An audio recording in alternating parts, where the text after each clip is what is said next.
If you want to improve sound quality on a Samsung Galaxy A37, first of all, we need to go to Settings. Over here in Settings, we're gonna go to Sound and Vibration, and then in here, if you scroll down, you should be able to find Sound Quality and Effects option. Now, in here, we can, for example, start using Dolby Atmos, which of course can be quite a decent choice if you want to improve the sound quality. Also, if you go to the Dolby Atmos, you can choose one of these profiles. You can, of course, try to simply find your favorite one. But generally speaking, I believe that the automatic option is the best one because this allows you to, or actually this allows the app to quickly switch between profiles depending on what you listen to on your phone.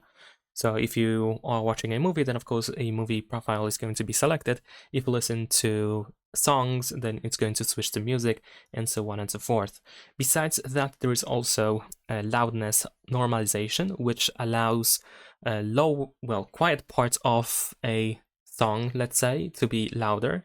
So you don't have to turn up the volume if it's too quiet.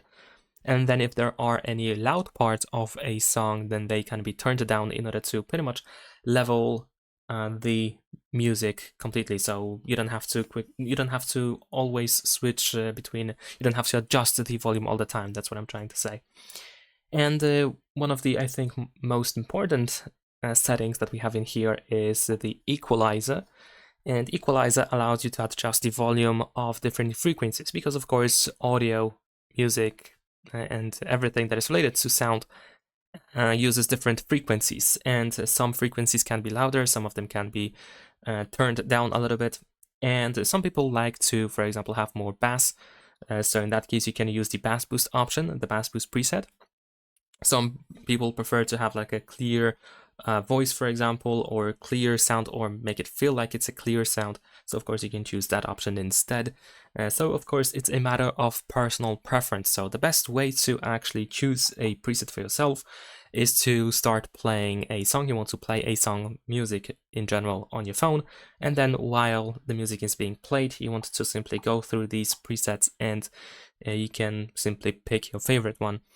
In addition to that, if you know how equalizer works and what you can do with it, then you can create your custom profile. That is not a problem. You just have to go to custom, and then over here you can turn up and turn down volume of specific frequencies. And if you want to reset that, then of course you also have the balanced option. And that is pretty much it. Leave a like and subscribe.